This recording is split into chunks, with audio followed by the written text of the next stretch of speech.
Hey everybody, what's going on? Welcome to an all-new Talkin Movies. I'm your host, the real Geno Reynolds, and today we're going to be taking a look at a legend of television. Today we're going to be looking at the documentary, Won't You Be My Neighbor, about Fred Rogers. This documentary takes a look at the life of the legendary Fred Rogers from the TV show Mr. Rogers' Neighborhood. Okay, so I love this movie. There is a lot of great things to say about it, and it will probably be on my favorite documentaries list this year. I still think Muppet Guys Talking will be my favorite, though, as of right now. Both of these movies speak to that inner child that watched them as a kid and still revered them as an adult.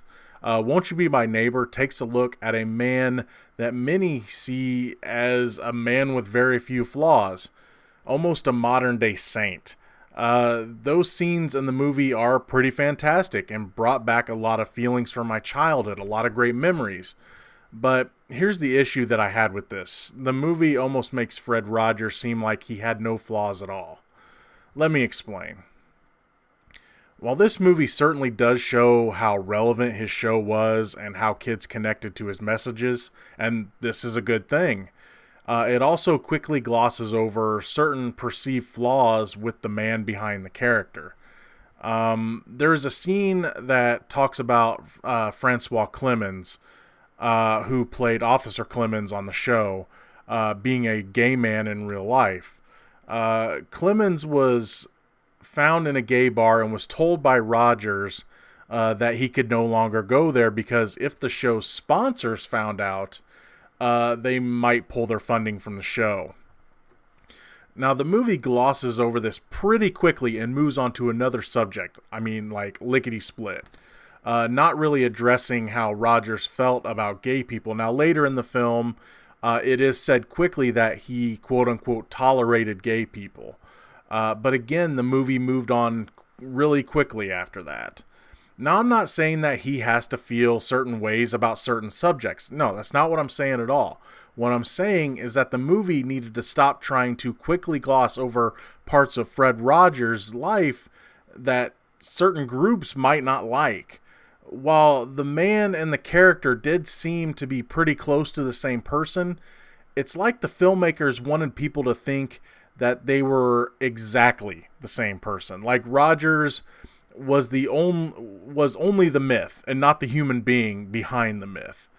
I guess what I'm trying to say is that I was hoping to get a more complete and honest picture of the man behind the myth in this movie.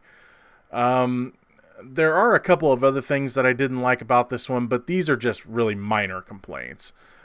First is that the movie didn't really acknowledge any other shows from around that time that helped to make and keep PBS relevant, like Sesame Street, for example. Like it was all Mr. Rogers' Neighborhood, and that show alone paved the way for everybody else. Certainly, it was a huge part of that, but not the only part.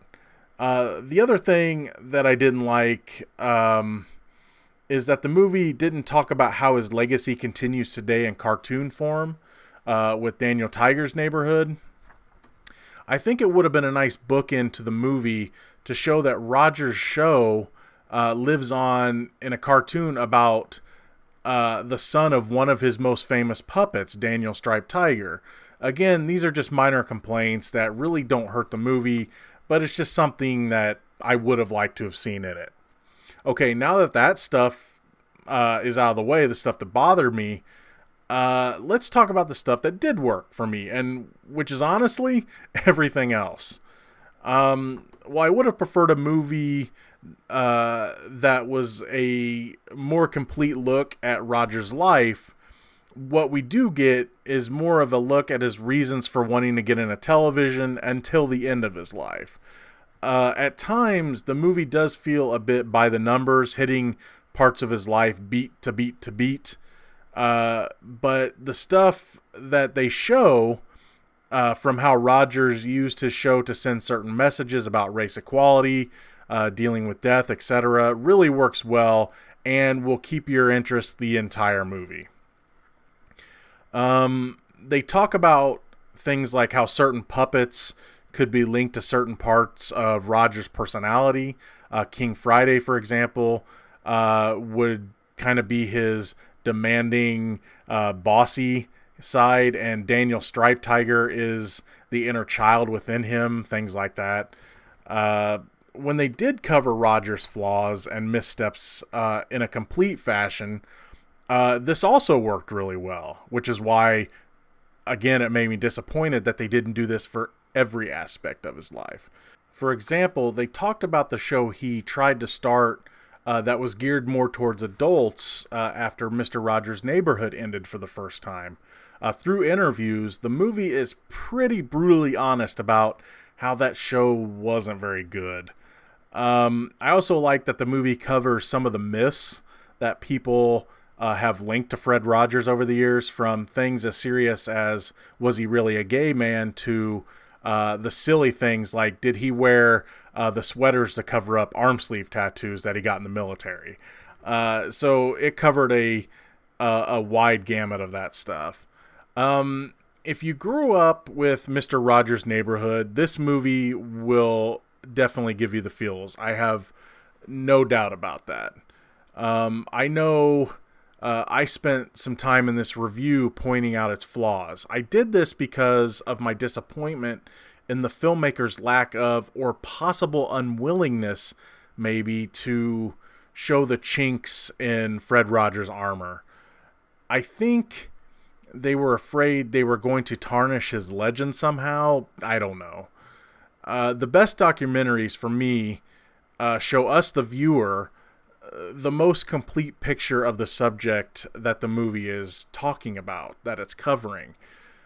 While I would still highly recommend this movie because it is a fantastic look at the life of a man that many, including myself, admired as a child, I still can't help but point these things out because I think to really understand the man behind the character, we needed more. We needed this movie to not skim over things, to not I don't want to say pull any punches, because I'm not saying they needed to like destroy this man's legacy. What I'm saying is, I think to really understand him, we needed everything there. But still, a fantastic movie that I would highly recommend, again, if you grew up with the show Mr. Rogers' Neighborhood. That's going to be all for this edition of Talkin Movies. If you like what you've heard here, please feel free to subscribe to the Real Geno YouTube channel, like or dislike this video, and if you have something to say about it, please feel free to comment in the comment section below. Until next time, I'm your host, the Real Geno, Geno Reynolds. See you later.